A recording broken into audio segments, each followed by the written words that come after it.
That's good. Awesome. Good afternoon, everyone. My name's Jordan Nowak. Thank you for coming to our session kind of on the families and students' roles of all ages in the IEP process.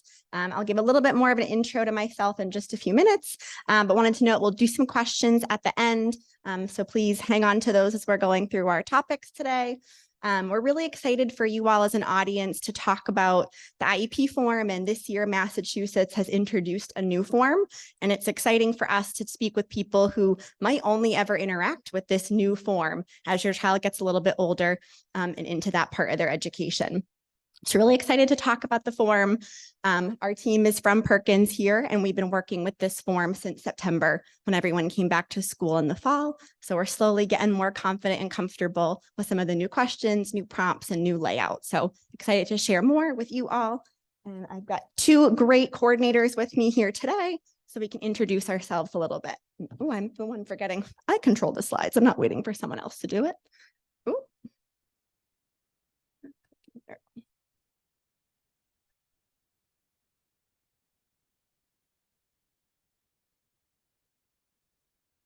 Awesome. Awesome. Great. So as I mentioned, my name is Jordan Nowak. I use she, her, hers pronouns. I have light brown hair, kind of slightly curly today. I'm wearing a tan blazer. I've been a special education teacher for over 6 years, primarily here at Perkins. In my current role, I oversee all of our IEP development across on-campus programs. I've managed IEP development on a student-specific level as a case manager, but now also in that school-wide system. Hi, I'm Laura Maloney. I have 8 years of experience in special education in both Maine and Massachusetts, specifically in behavioral self-contained classrooms. And here at Perkins, I oversee the IEP process in both the lower school as well as the secondary school. Hi, everyone. I'm Stephanie Provenzano. I use she, her, hers pronouns. I'm wearing a white and blue striped cardigan today.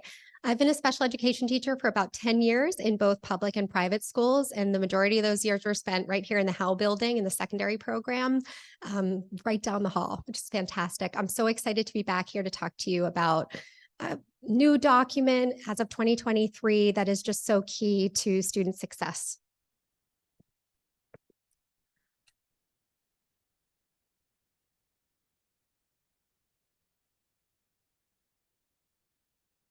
Okay. All right, so our goals for today, on the side, we have a big target picture to kind of outline that these are really our target goals to get out of the presentation for today. We're going to review the rationale between the Massachusetts IEP Improvement Program, introduce sections of the 2003 IEP form, discuss various ways that all stakeholders participate in IEP development, and you'll have an opportunity to share any questions at the end. Next slide. All right, so how did we get here? Prior to the release in 2003, the last time an IEP form was introduced was in 2000. Stakeholders requested this from the Department of Elementary and Secondary Education as part of the new IEP Improvement Project. The new 2023 form was released in April of 2023. We at Perkins have been using this since the beginning of this school year, and schools and districts could choose to implement it in 2023 or to push it off and start implementing at the beginning of the 2024-25 school year.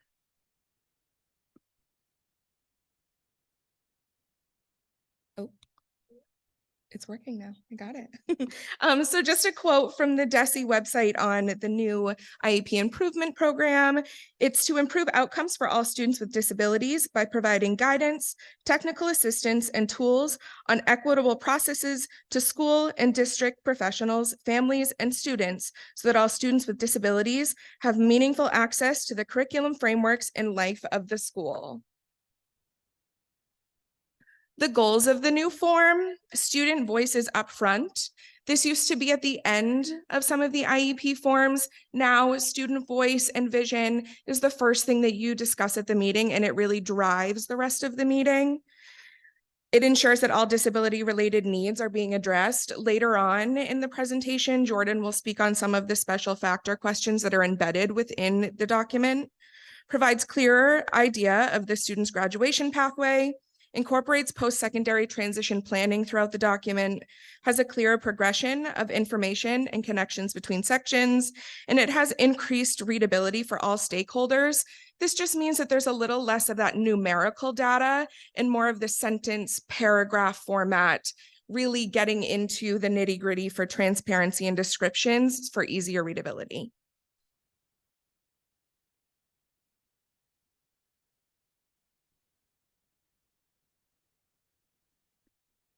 So we're going to break down the IEP document into different sections, and we're going to start off by talking about the student vision.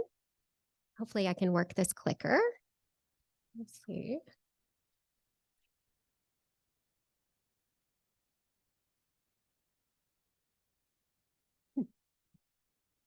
So student vision is at the very start of the document, and it really reminds us of one of the goals that Laura talked about in DESE's creation of this new form, which is to keep the student voice as the driving force behind the document.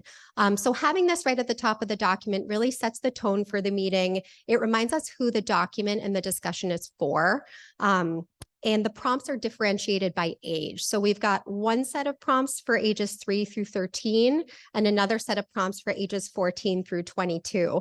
The 14 through 22 are a little more transition focused on school life, but also post-secondary life. The 3 to 13 apply mostly to the school experience.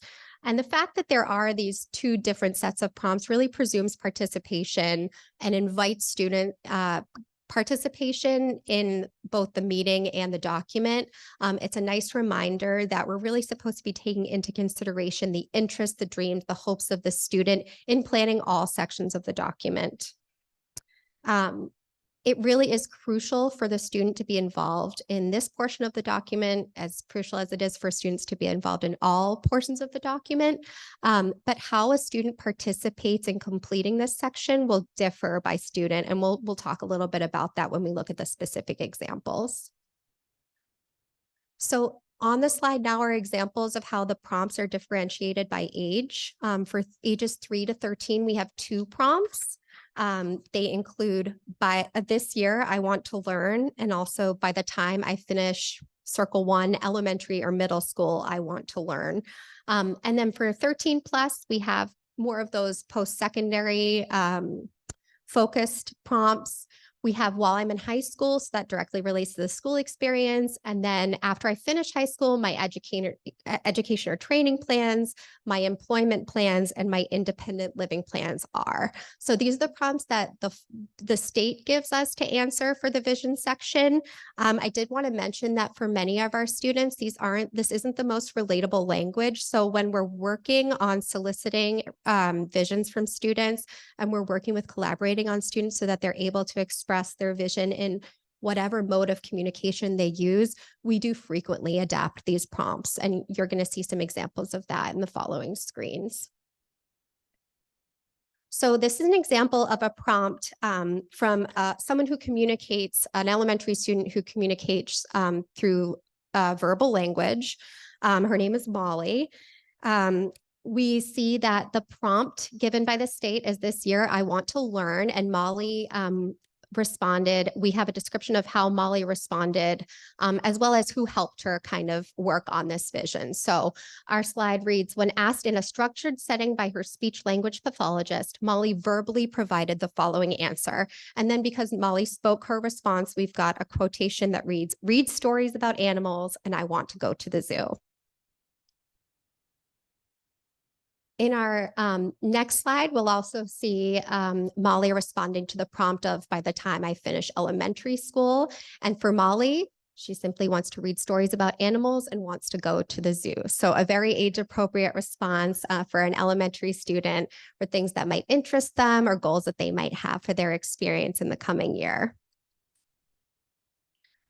Michael, the student in this example, is a multimodal communicator. So the description is going to be a little more lengthy. It's going to talk about ways the members of the team that helped Michael communicate his vision, but also the modes in which Michael expressed his vision and the choices that were given to Michael. So in this example, the description, reads, the following statement was developed by Michael with the assistance of the speech language pathologist, the classroom teacher, and through the use of adapted prompts.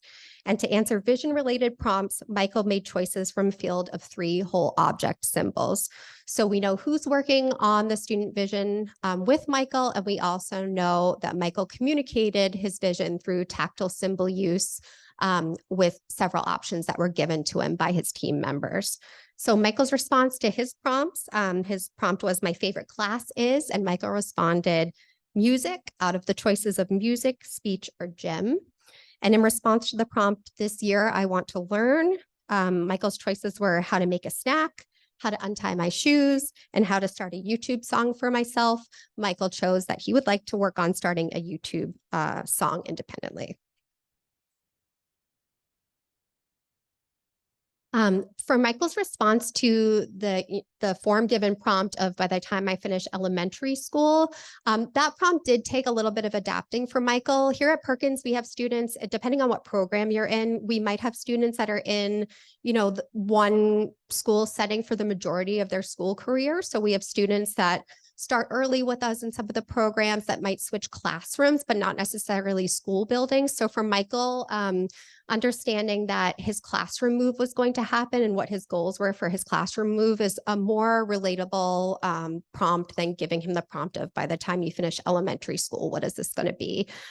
So Michael's team worked to adapt that prompt for him for something that relates to him. And then the way that it was presented to him is described here. So it says, when I move to my next classroom, I'm excited to.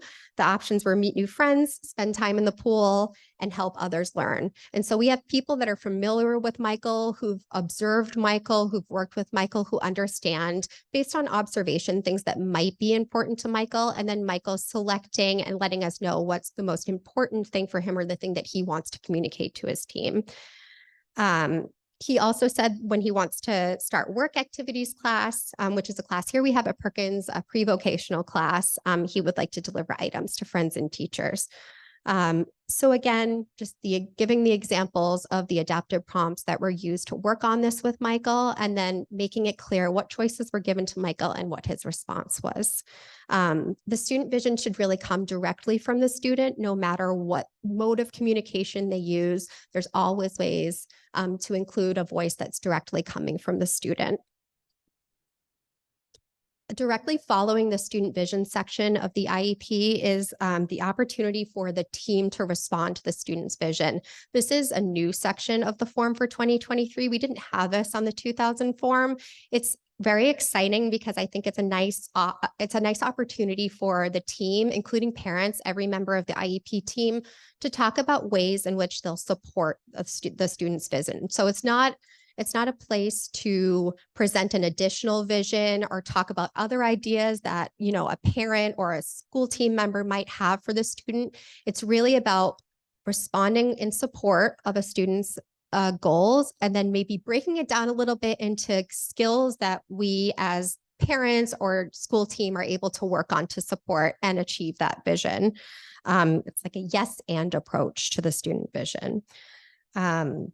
So there are 2 things that kind of exist in this area, the support and then breaking down the vision a little bit. So in our example, to support Michael's vision statement, Michael is a multimodal communicator who expressed his interest in music.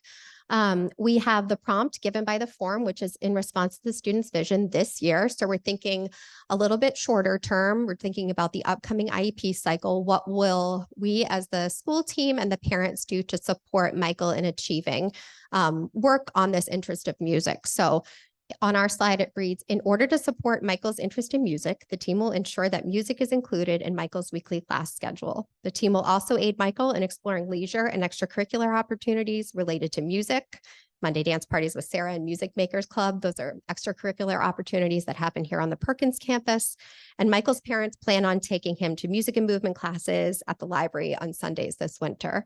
So every member of the IEP team is talking about ways in which they'll kind of break down this overarching goal and address it so that Michael is set up for success. In response to Michael's goal of the desire to activate a YouTube video independently, This vision statement, or this response to the team's response to the vision statement, breaks down that major goal into minor goals that they'll be able to work on throughout the IEP period, as well as talking about other planning related needs that will need to happen in order to set Michael up for success in achieving this goal. So the prompt again given is in response to the student's vision this year, so short term. To support Michael's goal of activating a YouTube video to play a favorite song, the team will focus on fine motor skill development, instruction to develop necessary skills to locate and activate a single switch connected to a computer keyboard. The team will also complete a preference assessment to determine Michael's favorite and most motivating music or genre of song. And something else that couldn't be included in this section is keeping an open line of communication between family and school teams so that they can share ideas about the songs that they observe, what's most motivating for Michael, any technology that they see at home that might be motivating or Michael's really jazzed about using that could transfer over to school and vice versa. So it's really a place to collaborate on that support. Thinking a little bit more long-term, the second of the team response prompts is in 5 years. So we remember that Michael's goal is to make new friends when he moves his classroom. So our prompt is a response to the student's vision in 5 years. Michael's school team will schedule consults between special education teachers and related service providers intended to update any new staff on Michael's social skills and communication progress. Michael will also be introduced to peer groups in new classrooms and will be scheduled for visits to new classroom activities in advance of his transition in order to develop a sense of belonging and social connection. So we see team members taking ownership of the planning that will need to take place on the part of the team in order to set Michael up for success in achieving this goal. Also at the top of the document are student and parent concerns. So this is an opportunity for parents, also for the student, to share any and all concerns that they might have related to the special education process and the student's education. So there's no one filtering what goes in this section. Any and all concerns, questions, anxieties, if there are, they can all go in this space. And they should be documented no matter what they are. In this case, the student's mother shares that many of her areas of priority remain the same as last year, which she stressed are centered around student health and safety. Mom would like for her student to be more aware of their body parts to better understand and navigate her medical appointments, specifically when doctors are examining her. Mom expressed a possible interest in reinstating audiology services in her IEP service delivery grid to aid with cochlear implant transition. She mentioned that Children's Hospital offered to collaborate with the Perkins team if helpful. And this is an example where the parents have shared most of the concerns. This is certainly a place for a student to share any questions they might have related to their school experience in the upcoming cycle, IEP cycle and beyond. And any and all concerns can be included there. All right, I'm going to give it over to Laura or Jordan. I'm going to slide back in. It's Jordan. Awesome. So another important section in the IEP document is where we talk about what the student is currently doing. What successes are they having? What progress have they made since the team last spoke? And we have another acronym. I know Robin mentioned this morning. We love acronyms in education. So we have a fun one here. The present levels of academic achievement and functional performance. I like to call them the PLAP tables. Previously in Massachusetts, it was just present levels of educational performance, the PLEPs. So we're getting used to this longer acronym now. But I really am so pleased with seeing how this new breakdown and organization is prompting teams to think about all areas that could be impacting a student throughout their school day and their access to both education and the bigger life of the school, their participation in the communities they're in. So there are 4 PLAP tables in the document. There's one for going through how a student's academic access and progress is impacted, a table for how their social behavior, emotional needs might present, strengths they have in that area to leverage. There's a communication table, talk about communication needs and attributes of the student, and then an additional areas section that's really intended to capture any needs or strengths not previously captured in the previous tables. We're finding this is often maybe some vision needs, motor needs, activities of daily living that might not have clearly come across in the earlier tables. So all 4 of these PLAPS tables are divided into 3 columns. We're going to look at an example in just a minute. But the first column is for current performance. This might be observations from the teacher, from family members, from outside care providers that contribute to the academic school-based team. Might have evaluation data in it as well, progress on recent IEP or individual service plan objectives. The middle column is for strengths, interests, and preferences that relate to that area. An example I give some of our teams here is it might be really relevant in academics to know that a student loves the Wiggles. Maybe that helps them motivate at the end of a lesson if they know they're going to get a preferred video. Might help them think about colors or counting or anything of that nature that's helping them access their academics. Great, it might be relevant in there. But every single interest a student has maybe isn't going to fit in the table. So thinking about really what's most impactful to their education and their access across areas. And then the third column is an impact of a student's disability in this area.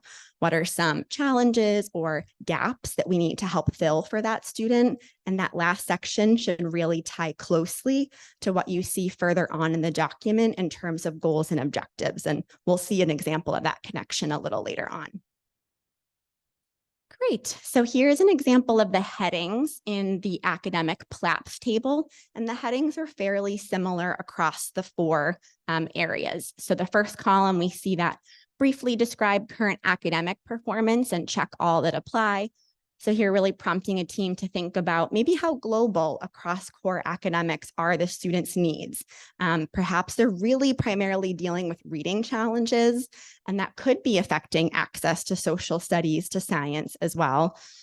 Or it could be, like I mentioned, maybe a little more global, that the students' visual needs are really affecting their access across content areas. We find that all 4 boxes are checked for a lot of our students. And then that middle area, we have our strengths heading. And then on the far left side column, or excuse me, right side column there, we'll see that the impact of students' disability on involvement and progress in the general education curriculum or appropriate preschool activities. And I think it's really important the state included involvement in that heading. It's not just about their progress, it's about access and participation too, before we can even really talk about progress. So here's an example of some content that might be in those columns for the academic PLAPS. This is by no means Michael's whole PLAPS table, just a couple examples for the sake of our slide. So in the first current performance column, there's a statement that lets us know Michael accesses the ELA, mathematics, and science, technology, and engineering curricula at pre-K to K grade level entry points. So Michael's a 2nd grade student, so this helps us know that he's requiring some content to be modified to that pre-K kindergarten level. It might tell someone that he's working on some counting skills, maybe some shape and letter recognition, and gives you a sense of what he's doing in the classroom. And then in the middle, we have some strengths and some interests that is really important for the team to be aware of and to leverage in their instructional planning. We see that Michael enjoys learning opportunities that include hands-on activities. That's great for a teacher to know that that really is going to get my student invested if I can find a way to make this more hands-on than just my paper and pencil lesson plan here. And then the second statement in that column reads that when Michael is engaged in the learning environment, he's emotive. He'll sign happy, he'll smile, he'll laugh. So knowing that affective response is also important for the team to gauge Michael's responses during lessons, to maybe understand what a yes, what an agreement, what a happy affect looks like for Michael, because it can be really different. I've got a few students who their happy is them dead quiet, like that's their happy focused. But for Michael, he's pretty emotive. And then that last column, we see a bullet that shares kind of an impact on functional academic skills that then the team is going to look to address, as I mentioned, in some goals and objectives and really targeted instruction for Michael in the coming year.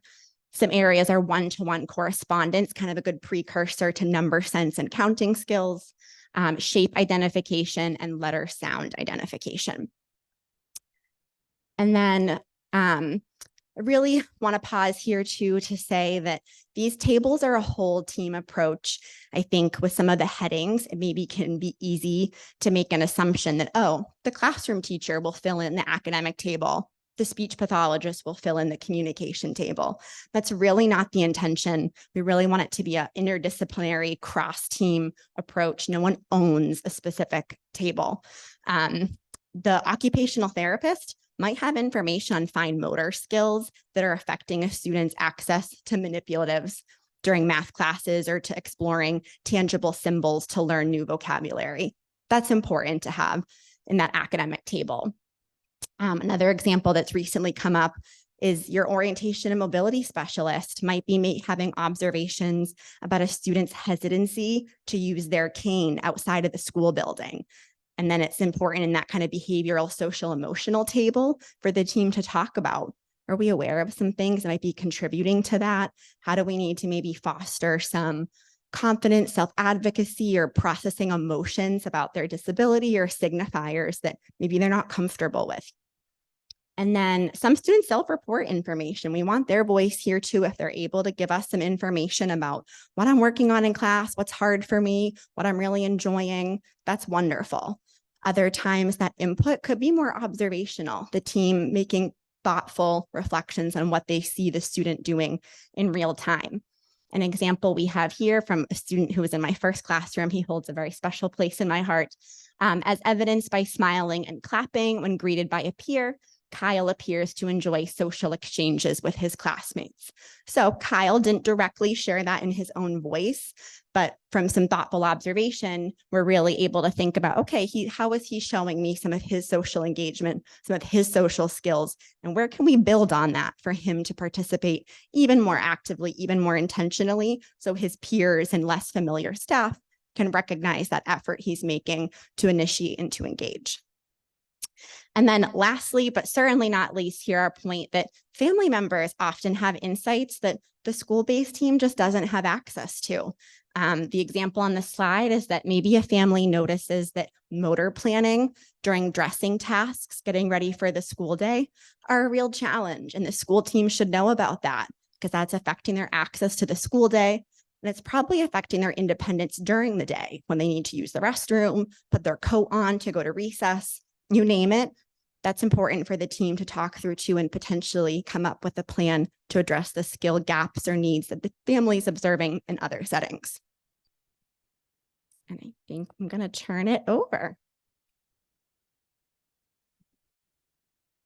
You might need help with a click. I think it's a hit or miss on if it works or not. Oh, I'm sorry, Laura. Oh, I you have one skipped more. I skipped a slide. I got too excited. Okay. Important piece here is throughout those PLAP tables, there are what we're kind of calling special factor questions. They're a new kind of injection in the document in this form. And these really help the team consider a wide range of things that might be affecting the student's access and progress. So we'll see here some of the special factor questions relate to if the student's an English language learner, what does the team need to factor in terms of language needs, language proficiency in conjunction with any other disability related needs. Does the student have assistive technology needs? If a student is eligible for special education under an autism category, there will be some autism specific questions that appear throughout the document to really prompt the team to consider some social, some regulating, some sensory driven needs that might be affecting that student.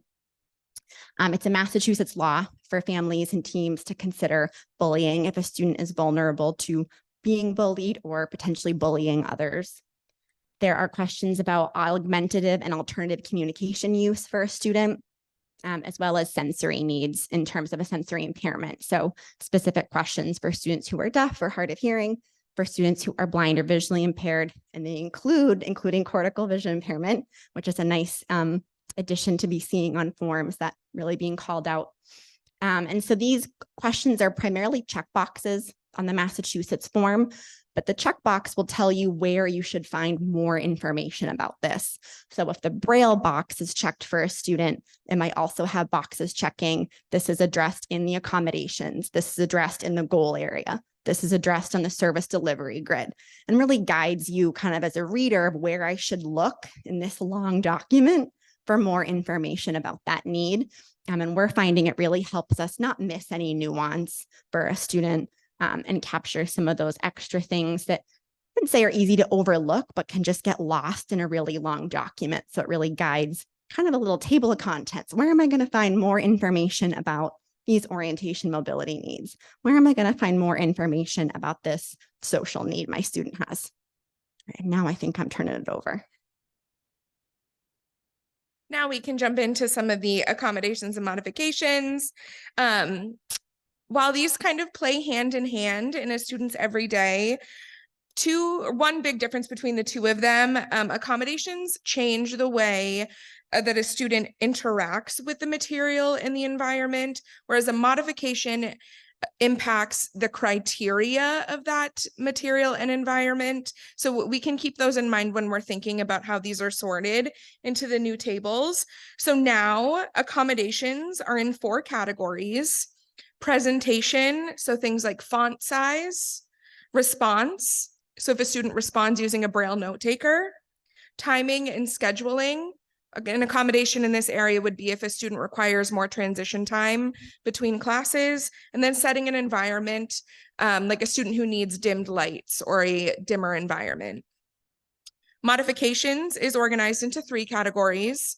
The first one is content. So this would be if you're modifying the content to a different grade level other than the grade level that the student is enrolled in.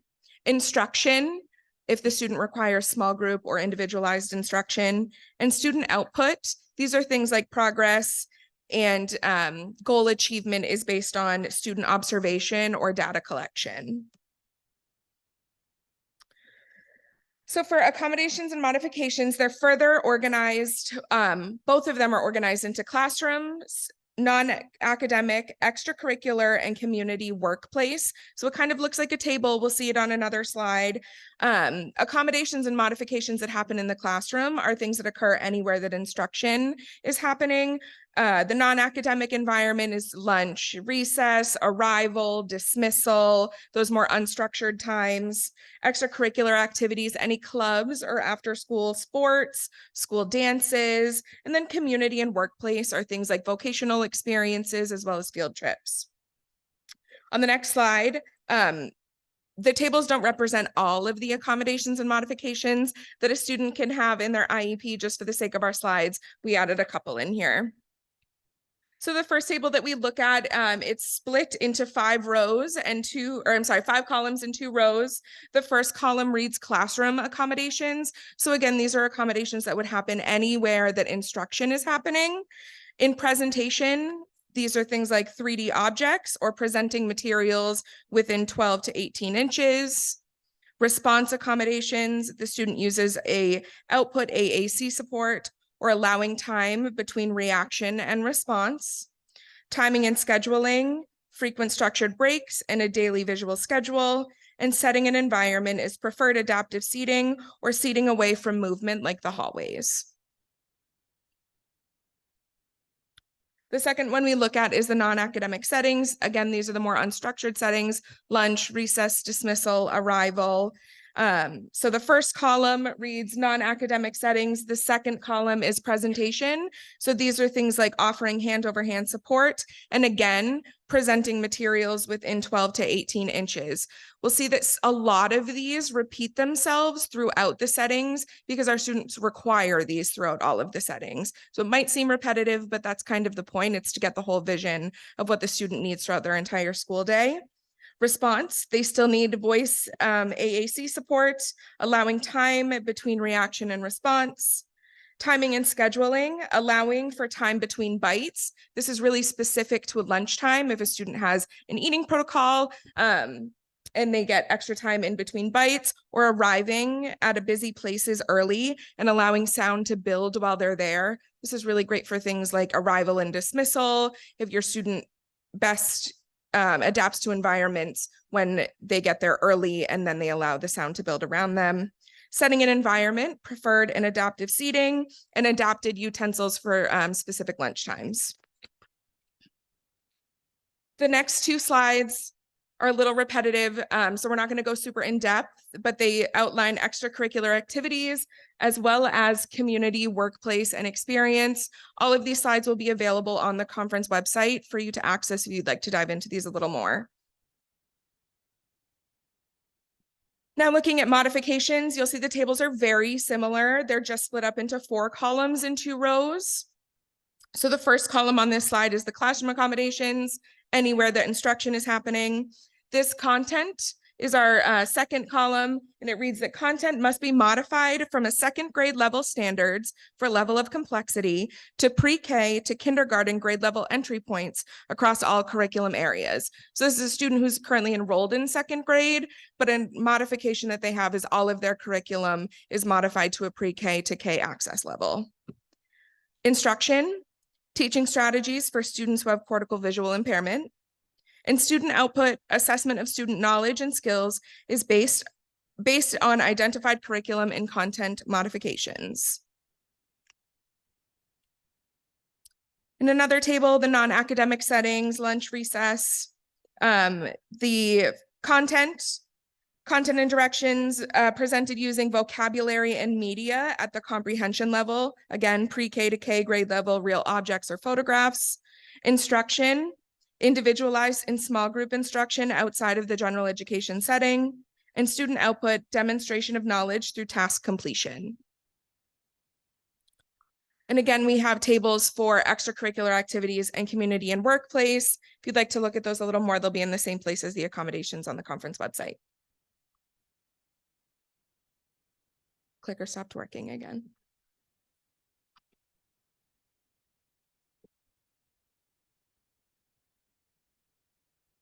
All right.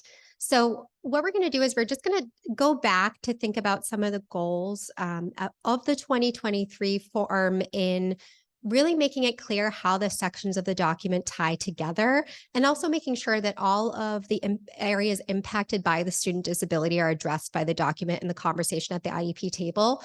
So in this situation, we have, or on this slide, we have a sample impact statement from the communication present levels table, which really outlines the major skill, which is communication, and the minor skills that are affected. So in this case, the students' minor skills under the communication area that are affected are speech sound production, overall speech intelligibility, and recall and retell of spoken narratives. On our slide, recall and retell of spoken narratives is highlighted. There's an arrow pointing downwards towards an example of a communication objective that's present later in the document. So that recall and retell of spoken narrative, that impact is directly addressed by an objective later in the IEP. So in this case, our communication objective reads, after listening to a short story, given moderate multimodal support, student will orally retell the narrative, including 4 out of 8 essential story components in 75% of opportunities across 3 consecutive minute sessions. So we see the impact tied to the objective presented later in the document, and then later we'll see other areas, including service delivery, that are tied to the area impacted.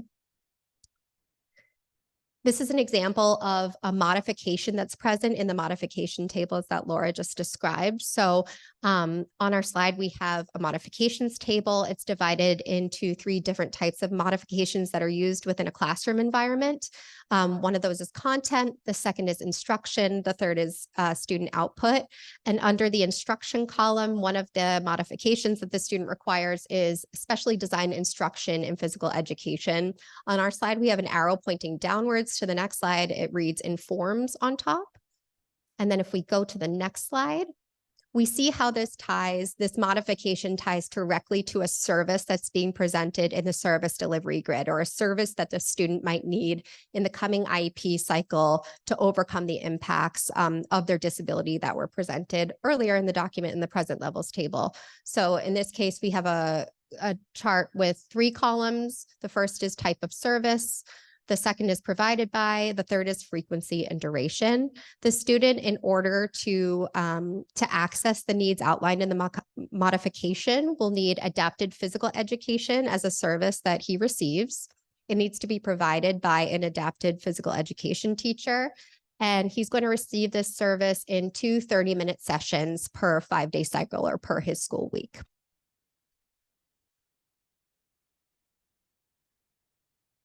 Great. So it's already time for us to wrap it up.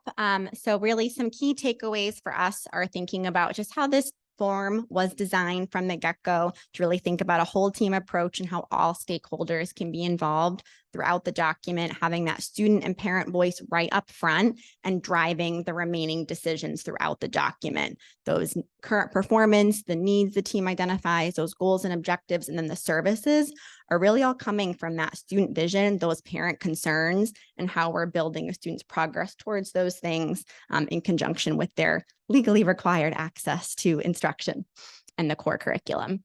And those districts and schools were all still acclimating to this new form. As Laura mentioned at the beginning, school districts had a choice in Massachusetts anyways, which school year they were going to implement this form in.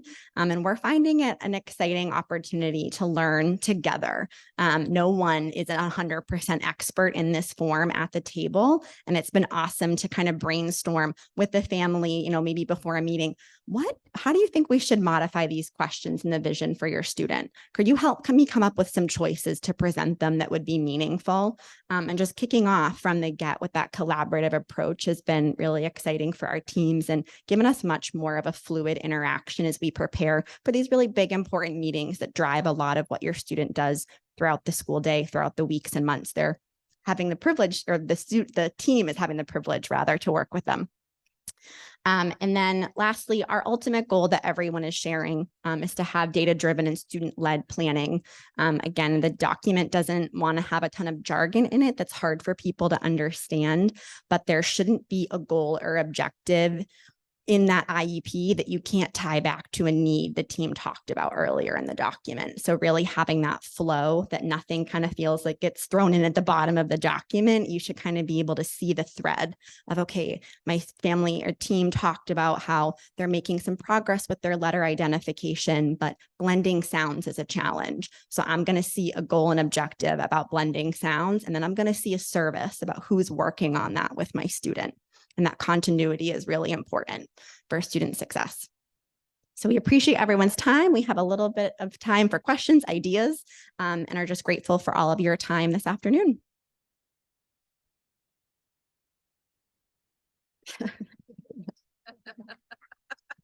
So if anyone in the room has questions, I'm happy to bring the microphone over to you.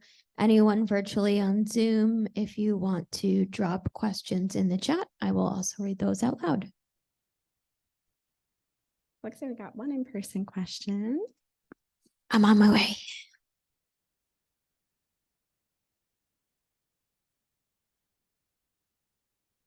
Thank you. I have a question about the adaptive student responses for what they would like their goals to be. Yeah. So are there instructions / regulations / areas of how we're allowed to modify? And my second part to that is, have you had any pushback from any of the home districts on how you've modified the responses for what the students want to work on? Yeah, great questions. We haven't, and please jump in, Laura or Steph, we haven't seen or received any guidance from the department kind of honing in those modifications you're making. They have provided some example IEPs on the DESE website that maybe in theory give a little bit of a sense of where they envision teams going with those sections. But they've been the first to admit that they're working on those examples and it's evolving, and they might not be like gold star examples as we're all learning. So we've been finding people pretty responsive to how we modify. I haven't encountered a district pushback or challenge, especially if we make sure in the open text box, we describe how that was gathered, not just saying Michael wants to learn music and activate a YouTube video, when maybe people at the table know, well, Michael doesn't verbally, share full sentences. So where'd you get that from? We've been finding it really important. And even sometimes for a student, that vision might be even more observation-based. Maybe they're not making intentional choices in clear ways yet. And that's something the team's working on. We have had teams have more observational vision statements of saying, the team, as evidenced by smiling and reaching, the team thinks Michael might enjoy water-based play, and build off of it that way. So we haven't had any pushback so far. I think it's all been pretty, and I think because it's new and people are getting to see it, it feels effective. You're like, yeah, why wouldn't I change that? Like if asking my student what I want to learn at the end of middle school is so abstract to a student who's going to stay in the same building from grades K, to 12 for some of our students, why would I ask that? So luckily, no pushback so far. People have been pleased to see it be relevant to the student.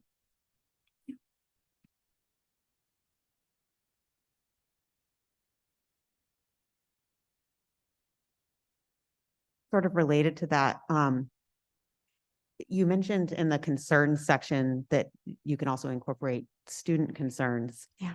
And I'm wondering if you've done that with students who are non-speaking. Yeah. So I think we've had a couple people, again, observations been helpful there of some team members sharing, Michael cries at the beginning of assemblies. It might be thinking about maybe he doesn't enjoy, what about that environment might be triggering? How can the team think about reducing that stress for him throughout the day, but maybe also building some tolerance so that he can participate if he wants to. Like we have to remind ourselves, not every child's a social butterfly and wants to be so interactive with their peers and whatnot. But I think that's been one way, some observation of describing some affects that the student might have. Or I have a student who is a bolter, especially if he hears a white noise, it's leaf blower, lawnmower season, he is out there. So also just taking in from him even those observations of like, Johnny seeks out white noises, and sometimes that creates a safety concern. How can we help him XYZ? So observation in that way has again been helpful for us when a student maybe can't really explicitly tell us some concerns or questions or priorities they have. Hope that helps a little bit.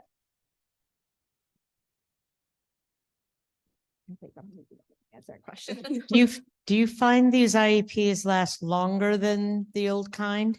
I think it's a little hard to gauge this year because the form is new. So people are still like, even just getting used to the flow and the agenda a little bit. So I will say, yes, they have been longer this year.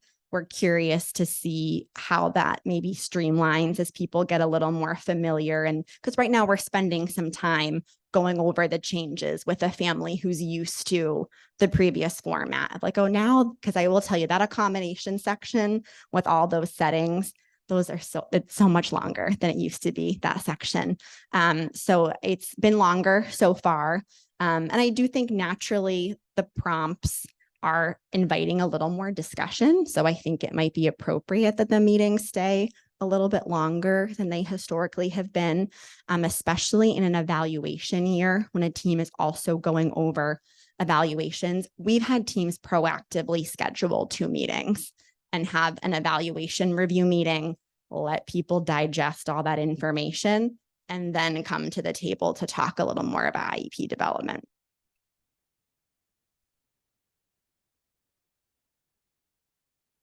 I know you're here at Perkins. I teach where a good percentage of the families are not English speaking, and you have to have the interpreter there. Right. So those meetings are almost twice as long as Yeah. regular meetings. Yeah. So I'm thinking really long meetings. Yeah. They could be very long, and I think it's up to teams to decide, because you want to be mindful about predetermination or not having a whole team at a table to discuss something. But we have collaborated with some of our school districts that send students here to also maybe preview some information with a family ahead of time and talk in a small group about something to maybe cut down on whole team time, not to exclude anybody, but sometimes reviewing a psychological evaluation is very loaded and very emotional. And so sometimes reviewing that with a little bit of a smaller team, the whole team has access to the report, the whole team hears a summary at the table, but to help the family really digest a lot of scores and information. We've had an interpreter, the psychologist, a family member, the classroom teacher, maybe the behaviorist at a smaller table, either right before or whatnot, to do a little bit of that processing. One, to respect the family, some of their privacy, but also to just think about making the most use of the whole team time at the IEP or the eval meeting. Yeah. Any other questions in the room? All right, I'm going to go quickly check the computer. And I'm a fast talker, so if anyone has other questions or clarifications afterwards, we will hang out. Please stop by. It's one of my lesser fabulous traits given the environment I work in that my students need me to reel it in sometimes. We just have a comment from Jess Brown saying, excellent job. But that's it. Over is Thanks, Brown. Jess. Awesome. Well, thank you all so much. Enjoy the rest of your afternoon.